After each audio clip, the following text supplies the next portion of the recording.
ሁላችሁንም ሰላም ብያችኋለሁ። የጌታ ጸጋና ሰላም ይብዛላችሁ። ዛሬ አብረን የምንመለከተው የመጽሐፍ ቅዱሳችን ክፍል ዮሐንስ ራእይ ጥናት 1 ብለን 8ቱን ምዕራፍ ከታሪካዊ ዳራ ጀምረን ስናጠና ነበረ። ዛሬ አብረን ደግሞ የምንመለከተው ምዕራፍ 9 ነው። ምዕራፍ 9 ደግሞ 21 ቁጥሮች አሉት። 21 ቁጥሮች ደግሞ በሁለት ይከፈላሉ። እስቲ ሁላችንም የእግዚአብሔር ቃል ከመማራችን በፊት እግዚአብሔር ደግሞ ሁኔታዎችን ሁሉ ስላመቻቸልን እግዚአብሔር ደግሞ በሚኖረን ጊዜ እንዲያስተምረን እንጸልያለን። በዘላለማዊ ዙፋን ላይ ለዘላለም ጸንተህ የምትኖር ጸጋና ምሕረት በበለጸገበት በዚህ በከበረው ዙፋን ፊት ሴትና ወንድ ባሪያዎችን ያከማቸን ስምህን ስንጠራ በመካከላችን የምትገኝ በመገኘት እጅግ በጣም ደስ የምታሰኘን የክብር አምላክ ሁኔታዎችን ሁሉ ተቆጣጥረ በዚህ ሰዓት ደግሞ ካንተ አፍ የሆነውን ቃልህን እንድንማር ሁሉ ነገር ስለተመቻቸልን እናመሰግንሃለን። እግረ መንገድ በሚመስል መንገድ ወደዚህ ቤት የገቡቱ ጆሮቻቸውን ለቃል የከፈቱቱ ካንተ አፍ የሆነውን ቃል እንዲሰሙ ልቦናቸውን እንድትከፍት ደግሞም እኔም ባሪያህ እንደሚገባኝ የተዘጋጀሁበትን ቃል ማስተላለፍ እንድችል እንድትረዳኝ ሁለንተናዬን ላንተ አሳልፌ በጌታ በኢየሱስ ስም እሰጣለሁ። ክብር ላንተ ይሁን፣ አሜን። እግዚአብሔርን እጅግ አድርገን እናመሰግናለን። እንግዲህ ዮሐንስ ራእይ ከምዕራፍ 6 እስከ 19 ባለው ክፍል ላይ ለ7 ዓመት እስራኤላውያን በታላቅ መከራ ውስጥ በሚያልፉበት ጊዜ በእነሱ ላይ እግዚአብሔር አንዳንዶቹ ላይ የመፍረድ አንዳንዶቹ ላይም ደግሞ የማዳን ፕሮግራም ስላለው 3 አይነት የእግዚአብሔር ቁጣዎች እንደሚፈሱ የእግዚአብሔር ቃል ይናገራል። የመጀመሪያው 7ቱ ማህተም መፈታትን ባለፈው ነግሬያችኋለሁ። ከዛ የመለከት መነፋትን ነግሬያችኋለሁ። በመቀጠል ደግሞ የጽዋዎቹን መፍሰስ እንመለከታለን ማለት ነው። እንግዲህ ከምዕራፍ 6 እስከ 11 ድረስ ያለው ክፍል የሚያመላክተው በተለይ የመጀመሪያ 3 ዓመት ተኩል መከራን ነው። መከራው ከምዕራፍ 6 ጀምሮ ቀስ በቀስ እያደገ እንደሚሄድ አይተናል። በተለይ ባለፈው ምዕራፍ 8 ላይ የተመለከትነው ሐሳብ በተለይ ዩቲዩብ ላይ ስለተጫነ ሁላችሁም እዛ ልትከታተሉ ትችላላችሁ። አሁን በቀጥታ ወደ ዮሐንስ ራእይ ምዕራፍ 9 ላይ ያለውን ሐሳብ አብረን እንመለከታለን። ዮሐንስ ራእይ ምዕራፍ 9 21 ቁጥሮች አሉት። 21 ቁጥር ደግሞ በሁለት ነው የሚከፈለው። ከ1 እስከ 12 እና ከ13 እስከ 21 ብለን ነው አብረን የምንመለከተው። ጠቅለል ባለ መልኩ ምዕራፍ 9 የሚያወራው ስለመፈታት ነው የሚያወራው። ምንድነው የሚፈታው የሚለውን ነገር ለመመልከት ከ1 እስከ 12 ያለውን እስቲ አንዴ እናንብበው። እንደዚህ ይላል። 5ኛው መልአክ ነፋ፣ ከሰማይም ወደ ምድር ወድቆ የነበረ ኮከብ አየው። የጥልቁም ጉድጓድ መክፈቻ ተሰጠው። የጥልቁንም ጉድጓድ ከፈተው። ጢስም ከታላቅ እቶን እንደሚወጣ ጢስ ሆኖ ከጉድጓድ ወጣ። ፀሐይና አየርም በጉድጓድ ጢስ ጨለሙ። ከጢሱም አንበሳዎች ወደ ምድር ወጡ። የምድርም ጊንጦች ስልጣን እንዳላቸው ስልጣን ተሰጣቸው። የእግዚአብሔር ማህተም በግንባራቸው ከሌለባቸው ሰዎች በቀር በምድር ያለውን ሳርም ቢሆን ወይም ማንኛውንም የለመለመ ነገር ወይም ማንኛውንም ዛፍ እንዳይጎዱ ተባለላቸው። 5 ወር ሊያሰቃዩአቸው ተሰጣቸው እንጂ ሊገሏቸው አይደለም። እነርሱም የሚሰቃዩት ስቃይ ጊንጥ ሰውን ነድፎ እንደሚሰቃይ ነው። በዚህ ወራት ሰዎች ሞትን ይፈልጋሉ አያገኙትምም፣ ሊሞቱም ይመኛሉ፣ ሞትም ከነርሱ ይሸሻል። የአንበጣዎቹ መልክ ለጦርነት እንደተዘጋጁ ፈረሶች ነበሩ። በራሳቸውም ላይ ወርቅ እንደሚመስሉ አክሊሎች ነበሯቸው። ፊታቸውም እንደ ሰው ፊት ነበረ። የሴቶችንም ፀጉር የሚመስል ጠጉር ነበራቸው። ጥርሳቸውም እንደ አንበሳ ጥርስ ነበረ። የብረት ጥሩር የሚመስል ጥሩር ነበራቸው። የክንፋቸውም ድምፅ ወደ ጦርነት እንደሚጋልቡ እንደ ብዙ ፈረሶች ሰረገሎች ድምፅ ነበረ። እንደ ጊንጥም ጅራት ያለ ጅራት አላቸው። በጅራታቸውም መውጊያ አለ። ሰዎችንም 5 ወር እንዲጎዱ ስልጣን አላቸው። በእነርሱም ላይ ንጉሥ አላቸው። እርሱም የጥልቁ መልአክ ነው። ስሙ በዕብራይስጥ አብዶን በግሪክም አጶልዮን ይባላል። ፊተኛው ወዮ አልፏል፣ እነሆ ከዚህ በኋላ ገና 2 ወዮ ይመጣል ብሎ ይናገራል። ቅድም በመግቢያዬ እንደነገርኳችሁ በዚህ ክፍል ላይ የሚፈታው ምንድን ነው ብለን የምንጠይቅ ከሆነ የሚፈታው የጥልቅ ሰራዊት ነው። ከጥልቅ የሚወጣ ሰራዊት ነው። እንግዲህ ከጥልቅ የሚወጣ ሰራዊት ሲባል አዲስ ያልነበረ ሳይሆን ቀድሞ የነበረው እባብ፣ ቀድሞ የነበረው አሳች፣ ቀድሞ የነበረው በትዕቢቱ ምክንያት የወደቀው ጊዜ እስኪሰጠው ድረስ ታስሮ በጥልቅ የተቀመጠው ገደብ የነበረው ከልካይ የነበረው በምድር ላይ ቤተክርስቲያንን መሲሁ ከወሰዳት በኋላ በቤተክርስቲያን አለመኖር ምክንያትና በመሲሁ አለመንቀሳቀስ ምክንያት እንደ ልብ ለመንቀሳቀስ እድል ፈንታ ያገኘው ምን ይሆናል? ከጥልቅ ያለውን መክፈቻውን ይዞ የፈለገውን ነገር ለማድረግ ይሰጠዋል እድል ማለት ነው። ይሄ ማለት እግዚአብሔር በራሱ ጊዜና ሰዓት ካልፈቀደ በቀር በምንም አይነት ነገር ምንም እንደማይሆን እንመለከታለን። ምንም እንኳን ሰይጣን ቢሆን፣ ምንም እንኳን ብርቱ ቢሆን፣ ምንም እንኳን ከሰማይ ሲሶ መልአክ ይዞ የወረደ ቢሆን እንኳን ምን አለው? ገደብ አለው። እግዚአብሔር ካልፈቀደለት በቀር በምድር ላይ ምንም ነገር ማድረግ አይችልም። አትጉዳ የተባለውን መጉዳት አይችልም። ጉዳው የተባለውን ነገር አለመጉዳት አይችልም። እግዚአብሔር በሚያድንበት ጊዜ የሚያጠፋቸው አሉ፣ በሚያጠፋበት ጊዜም የሚያድናቸው አሉ። ከዚህም በተጨማሪ ደግሞ ገደብ አለው፣ እንዲጎዷቸው እንጂ በምድር ላይ ያገኙትን ነገሮችን ሁሉ ምን እንዲያደርጉ እንዲጎዷቸው እንጂ እንዳይገሏቸው እግዚአብሔር ተናግሯል። አንደኛ ጻድቃንን እንዳይነካ ተነግሮታል።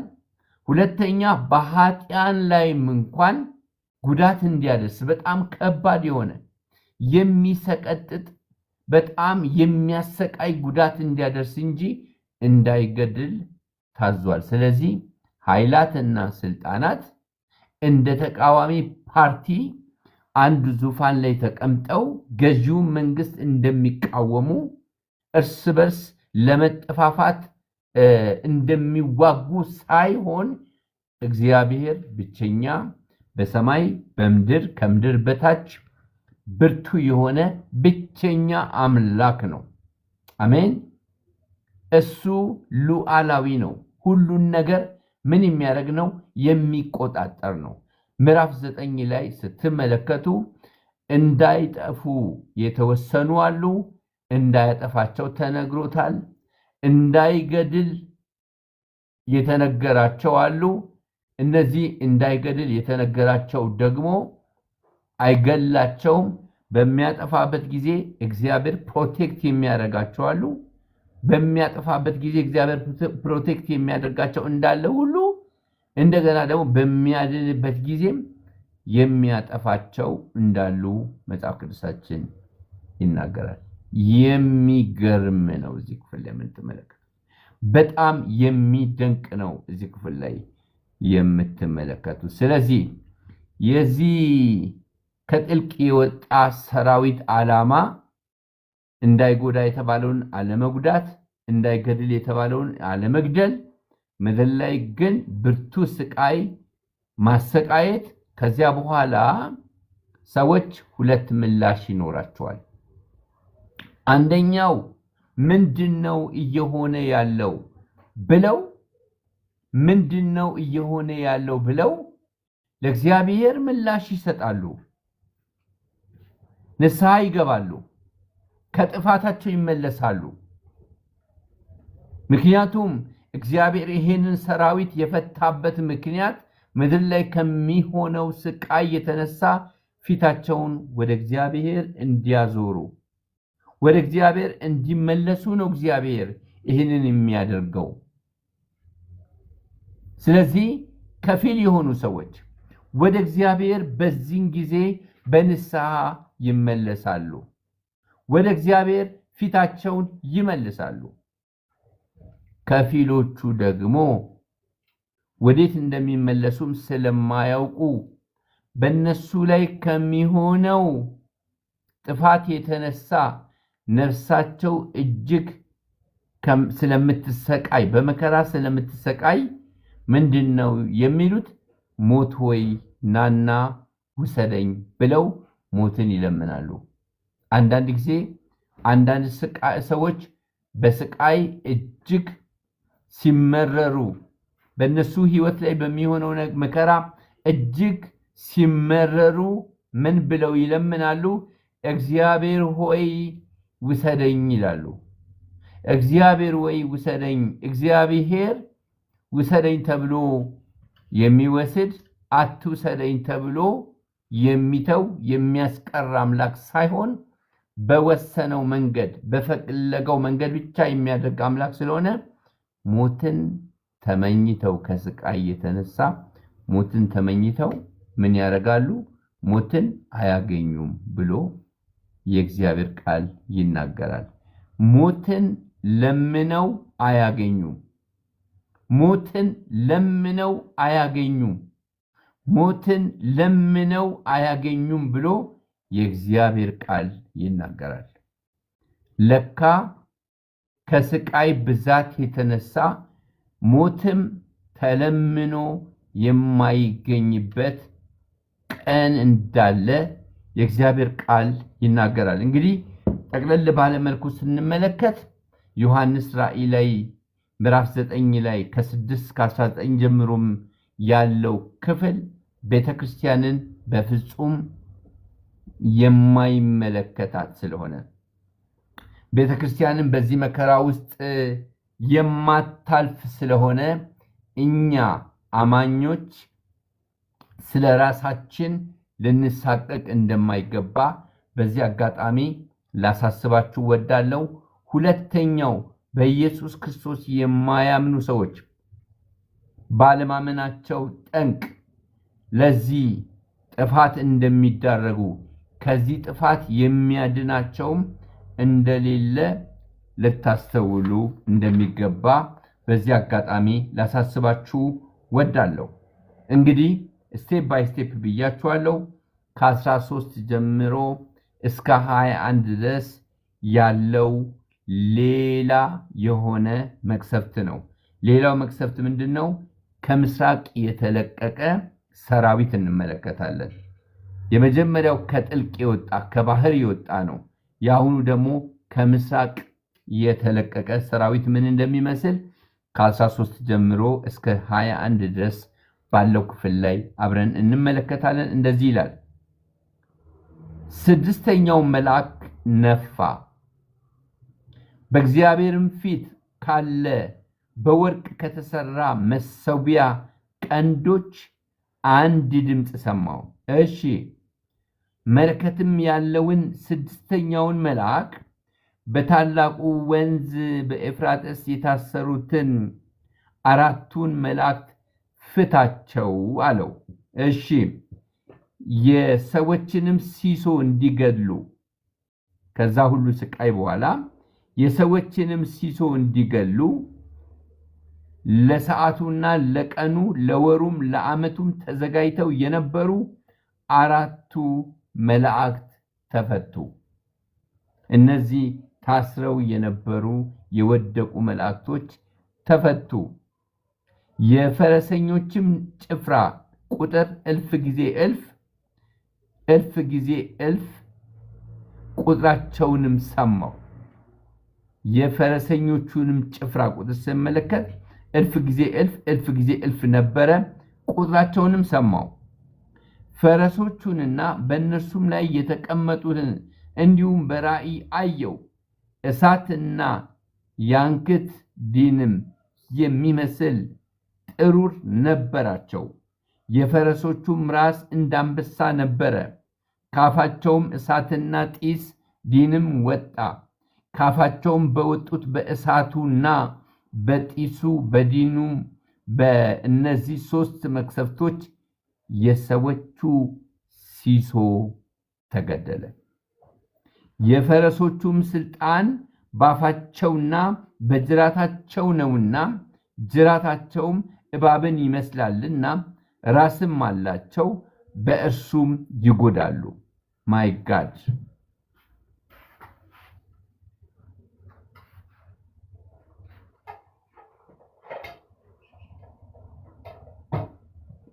ክብር ለአምላካችን ለእግዚአብሔር ይሁን።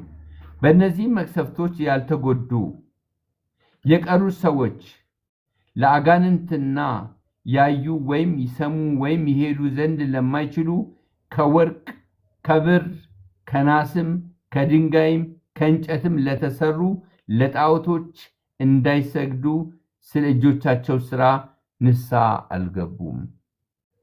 ስለ መግደላቸውም ቢሆን ወይም ስለ አስማታቸውም ወይም ስለ ዝሙታቸውም ወይም ስለ ስርቆታቸውም ንስሐ አልገቡም። ከ1 እስከ 12 ባለው ክፍል ላይ የምንመለከተው ከጥልቅ የወጣው ሰራዊት የሚያሰቃይ ነው እንጂ የማይገድል ነው። ተሰቃይተው እንዳይገደሉ የተፈለገበት ምክንያት የንስሐን ዕድል እንዲያገኙ ነው። አሁን ደግሞ ከምስራቅ የተፈታው ሰራዊት የሰዎችን ሲሶ የሚገድል ነው። ሲሶም የሚሞትበት ምክንያት በእነሱ ላይ እግዚአብሔር የሚያመጣው ቁጣ ሰዎች ከጥፋት እንዲመለሱና ንስሐ እንዲገቡ ነበረ። ዳሩ ግን ንስሐ ስላልገቡ ከጣዖት አምልኳቸው፣ ከርኩሰታቸው፣ ከአመፃቸው፣ ጣዖታትን ከማምለካቸው፣ ለጣዖት ከመስገዳቸው ንስሐ ስላልገቡ እግዚአብሔር አምላክ ይሞቱ ዘንድ ይጠፉ ዘንድ አዘዘ። ከዚህ የምንመለከተው 2 ነገር በደንብ እንድታስተውሉ ፈልጋለሁ። 2 ነገር። አንደኛው ነገር መከራ በምድር ላይ የሚፈራረቅበት ዋና ምክንያት ሰው በመከራ ሲሰቃይ እግዚአብሔር ሊቦርቅና ሊደሰት ሳይሆን ሰዎች በመከራቸው ብዛት ወደ እግዚአብሔር እንዲመለሱ ነው። ስለዚህ መከራ ጅራፍ ነው። መከራ ወደ እግዚአብሔር ጉያ ሰዎች እንዲያመልጡ የሚያደርግ ነው። መከራ ከመከራቸው ብዛት የተነሳ የረዳት ያለ እንዲሉና አይናቸውን ቀና አድርገው አምላካቸውን እግዚአብሔር እንዲጣሩ ነው። ስለዚህ እኔ ምን ብዬ ነው የምወስደው? በምድር ላይ እግዚአብሔር በሉዓላዊ ችሎታው የሚያመጣው መከራ ሰዎች ወደ እግዚአብሔር እንዲመለሱ የሚረዳ ጸጋ ነው ብዬ ወስዳለሁ። መከራን ባጥፊነቱ ብቻ የምንረዳ ከሆነ የእግዚአብሔርን ሐሳብ፣ የእግዚአብሔርን ዕቅድ፣ የእግዚአብሔርን ዓላማ አልተረዳንም ማለት ነው። መከራ ግን እግዚአብሔር ወደ ራሱ የሚመልስበት ጅራፍ ነው። ወደ ራሱ የሚመልስበት ጸጋ ነው። ሁለተኛው ነገር ደግሞ በጣም የሚገርመው ከሰው አንጻር ስትመለከቱ እግዚአብሔር መከራ በሰው ልጆች ሕይወት ውስጥ በማምጣት ለማሰቃየትና ለመደሰት ሳይሆን ሰዎች ወደ እግዚአብሔር እንዲመለሱ ነው ካልኳችሁ በኋላ የሰውን ሁኔታ ስትመለከቱ ደግሞ ሰው መከራ በበዛበት ቁጥር ልበ ደንዳና የሆነና ልቡን ወደ እግዚአብሔር የማይመልስ እልከኛ፣ እግዚአብሔር ለቅጣት ባመጣው ነገር የሚጠፋ የበለጠ ከእግዚአብሔር የሚኮበልል እንደሆነ እንመለከታለን።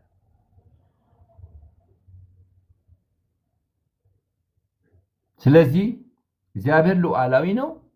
መከራን የሚያመጣበት ምክንያት ሰዎችን ለመመለስ ነው።